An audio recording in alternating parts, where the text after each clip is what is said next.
বন্ধুরা, আজ আমি ঠাকুর শ্রীরামকৃষ্ণের কিছু অমৃত কথা পাঠ করব। স্বামী শারদানন্দ বলছেন, শ্রীরামকৃষ্ণ বলতেন, গাছ পাথর নিয়ে ভগবানের বিশেষ লীলার প্রকাশ নয়, কিন্তু মানুষেরই মন তার লীলার বিশেষ স্থান। আবার বলতেন, যদি মানুষ না থাকতো তো ভগবানকে পুজত কে, জানত কে? তার অপার শক্তির মহিমার কথা বেদ বেদান্ত লিখে প্রচার করত কে? ভক্ত আছে তাই ভগবান আছে। আবার বলতেন, ভাগবত ভক্ত ভগবান, তিনি এক, একে তিন। অবতার পুরুষ সময়ে সময়ে গুপ্তভাবে আবির্ভূত হন। যেমন রাজা সেজে গুজে লোকজন নিয়ে প্রকাশ্যভাবে ঢেরাপিটে নগর দেখতে বেরোন। আবার কখনো ছদ্মবেশে প্রজাদের অবস্থা ও কার্যকলাপ দেখবার জন্য বেরোন, এবং যেই প্রজারা টের পেয়ে কানাকানি করতে থাকে ইনি রাজা ছদ্মবেশে আমাদের ভিতরে এসেছেন, অমনি সেখান থেকে পালান। সেরূপ অবতারের ব্যক্ত এবং গুপ্ত আবির্ভাব জানবি। শ্রীরামকৃষ্ণদেব আরেকটি কথা অবতার সম্বন্ধে বলতেন, যথা অবতার পুরুষের কোনো কালে মুক্তি নেই। যেমন সরকারি লোক জমিদারির যেখানে গোলযোগ উপস্থিত হবে সেইখানে তাকে তৎক্ষণাৎ ছুটে যেতে হবে এবং গোল থামাতে হবে। সেইরূপ ব্রহ্মময়ীর জমিদারির যেখানেই গোল উপস্থিত হবে সেখানেই অবতার পুরুষকে আবির্ভূত হয়ে লোকের দুঃখ মোচন করতে হবে। এ কথায় কেহ যেন না অনুমান করেন যে তবে বুঝি অবতার পুরুষকে চিরকালই মায়াধীন থাকতে হবে। তিনি স্বভাবতই মায়াধীশ আত্মারাম, কোনো কালেই বদ্ধ হয় না।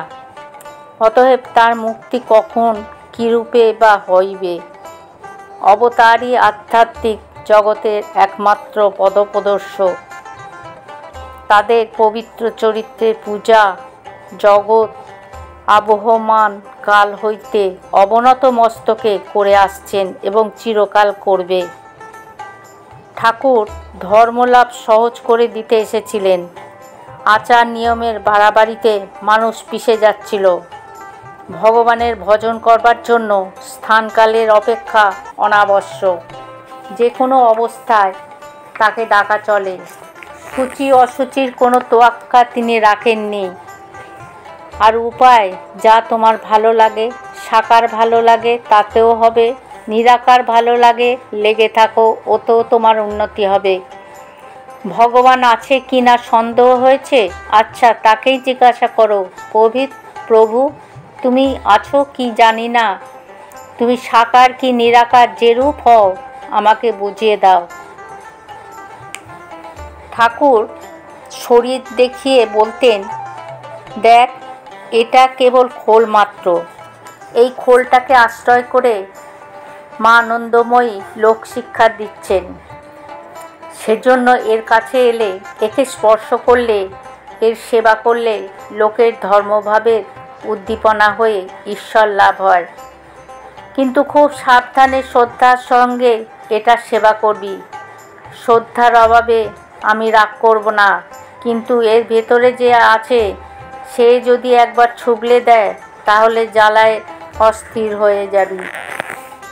ঠাকুর আরও বলতেন, যেমন সাপে কামড়ানোর পর যদি রোগীকে বিশ্বাস করানো যায় কোনো বিষ নেই, সে ভালো হয়ে যাবে, তেমনি যদি কেউ সময়ে ভাবে আমি ভগবানের নাম নিয়েছি, আমি নিষ্পাপ, সে শুদ্ধ হয়ে যায়।